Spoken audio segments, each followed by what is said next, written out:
So hello welcome guys, मेरा नाम है सौरभ। स्वागत है आपका अपना चैनल मिडिल क्लास राइडर में। आज से करीब 6 महीने पहले मैंने अपने चैनल पे एक वीडियो अपलोड की थी जो कि था डोमिनार 250 में आ रहे रेयर ब्रेक में ब्रेकिंग इशू के बारे में, जिसमें मुझे रेयर ब्रेक में एक काफ़ी तेज़ सी आवाज़ सुनाई दे रही थी, जिसका कि वीडियो मैंने अपने चैनल पर डाला था। अगर आपने अभी तक नहीं देखा है वो वीडियो तो ऊपर आई बटन में क्लिक करके आपको वो वीडियो मिल जाएगी।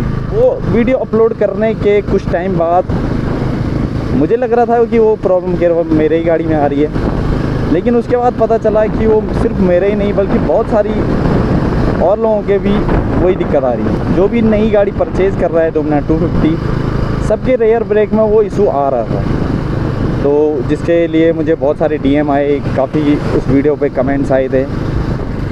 तो कुछ टाइम बाद इस प्रॉब्लम का सॉल्यूशन निकल गया था। आज की इस वीडियो में मैं आपको उसी के बारे में बताने वाला हूँ कि कैसे मेरे जो रेयर ब्रेक का प्रॉब्लम था, जो इशू था, वो कैसे सॉल्व हुआ। तो इसके रिगार्डिंग मैंने पहले बहुत कुछ ट्राई किया।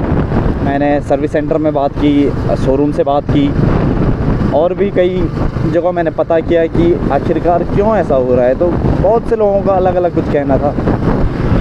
तो एट दी एंड जब गाड़ी मेरी करीब 1000 किलोमीटर चल गई थी, फर्स्ट सर्विस का टाइम आ गया था, तो तब तक वो प्रॉब्लम थी मेरी गाड़ी में।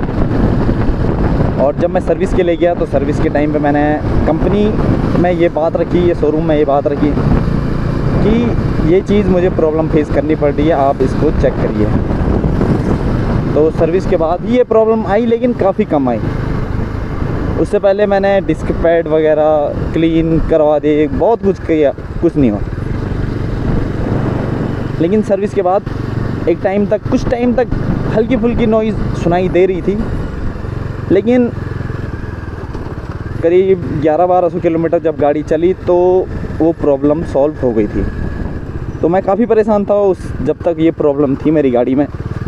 बहुत इरिटेटिंग सा साउंड था। दी एंड इसका कंक्लूज़न यही निकला कि एक टाइम तक शायद आपकी गाड़ी में ये प्रॉब्लम आती रहे, ये नॉइज़ आपको सुनाई दे, लेकिन जब गाड़ी करीब 1100-1200 किलोमीटर चल जाती है तो इसके बाद ये प्रॉब्लम सॉल्व हो जा रही है और उसके बाद शायद आपको ये नॉइज़ ना सुनाई दे। लेकिन अगर फिर भी करीब 1200-1300 किलोमीटर चलने के बाद भी अगर ये प्रॉब्लम अगर आ रही है आपके उस पर, तो इसको आपको ज़रूर से शोरूम में बात करनी चाहिए। तो फाइनली गाइस इतना ही था आज की इस वीडियो में। आई होप कि आपको वीडियो अच्छी लगी होगी। अगर वीडियो अच्छी लगी तो वीडियो को लाइक करें, साथ ही साथ चैनल को सब्सक्राइब करें। आप वीडियो तो देख तो है लेकिन चैनल को सब्सक्राइब नहीं करते, तो गाइस प्लीज़ वीडियो को लाइक के साथ साथ चैनल को सब्सक्राइब ज़रूर कर लें। मैं मिलता हूँ आपको ऐसी किसी भी दूसरी वीडियो में, तब तक के लिए टेक केयर।